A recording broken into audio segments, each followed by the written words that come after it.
Hello, kung sino man ang nanonood ngayon, kung hindi mo pa nababasang Bible, I will share you something about sa Bible. Quick lang to. Did you know who is the oldest people na nabuhay ngayon?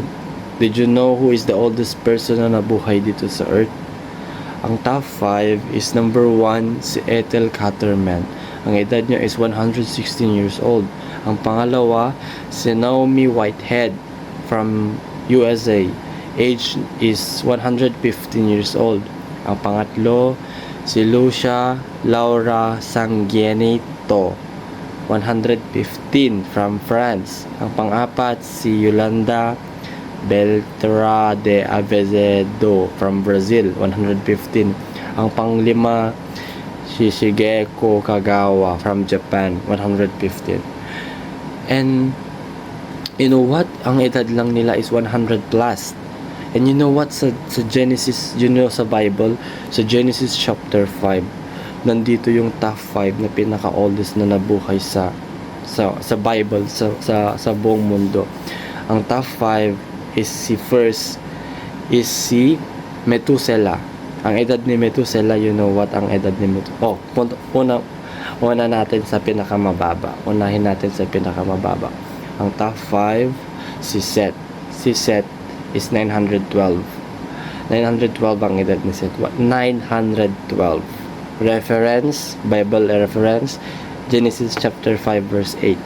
Around Genesis chapter 5 lahat ito ang reference. Ang pang-apat, yung descendants nila, ang first person na linikha ng Diyos, si Adam.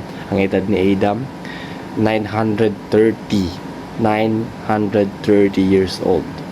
Ang pangatlo, si Noah. Si Noah is 950. Kilala nyo naman si Noah, ya. Ang pangalawa, itong top 2. Ang top 2, si Jared, 962. 962 ang edad.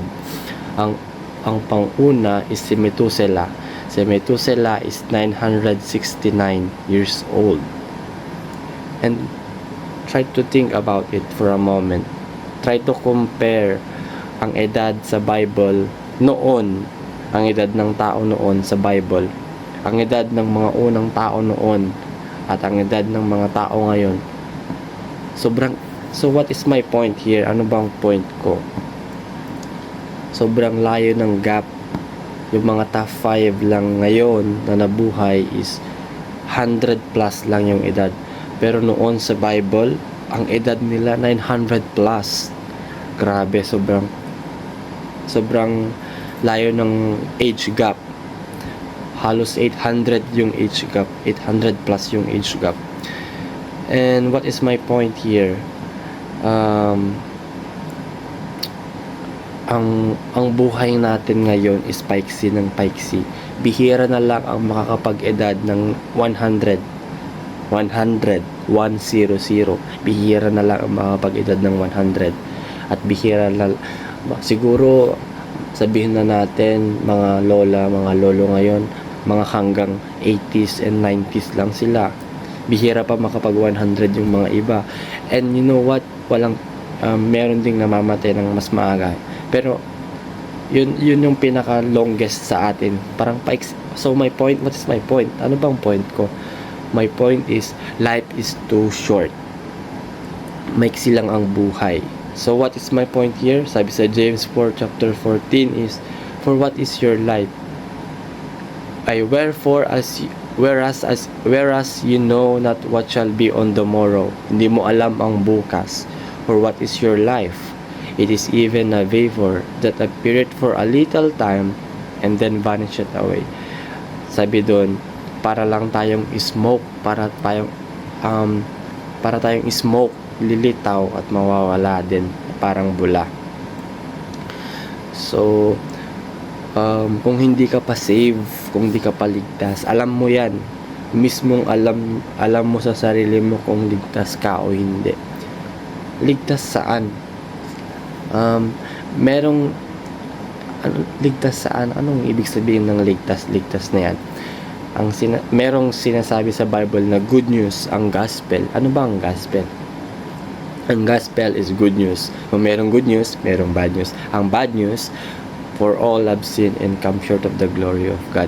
Lahat ng tao ay nagkasala at hindi nakahabot sa kagustuhan ng Diyos. Ang standard ni God, perfect. Pero lahat ng tao hindi perfect. Walang taong perfect na nabuhay. Lahat nagkasala, fall short of the glory of God.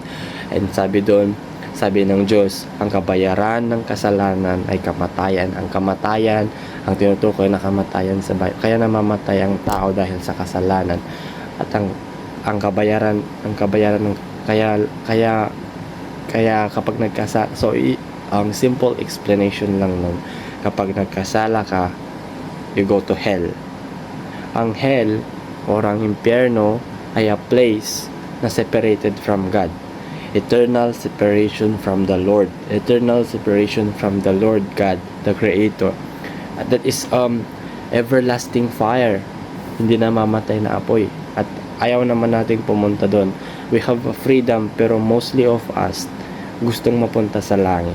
So yun yung bad news. Lahat ng tao nagkasala. Hindi natin kayang iligtas ang ating sarili. Kaya doon papasok si Jesus Christ.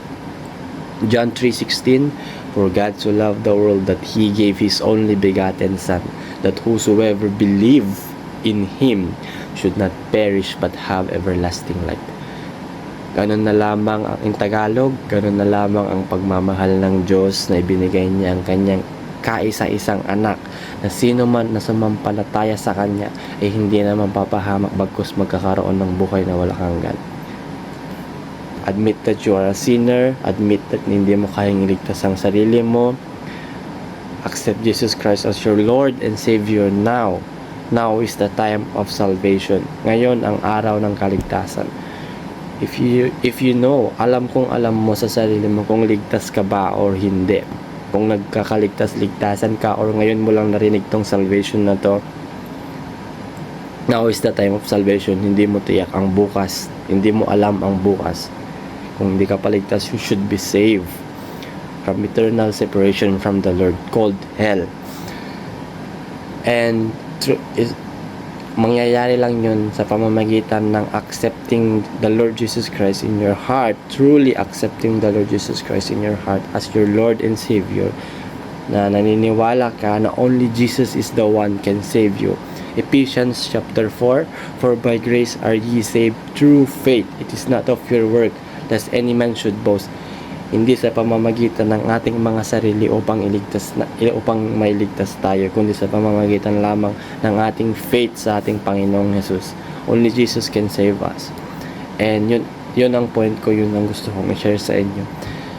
And I pray na sino man na makarinig at manood nito is maligtas, makilala si Jesus Christ as their Lord and Savior sa kanilang mga buhay.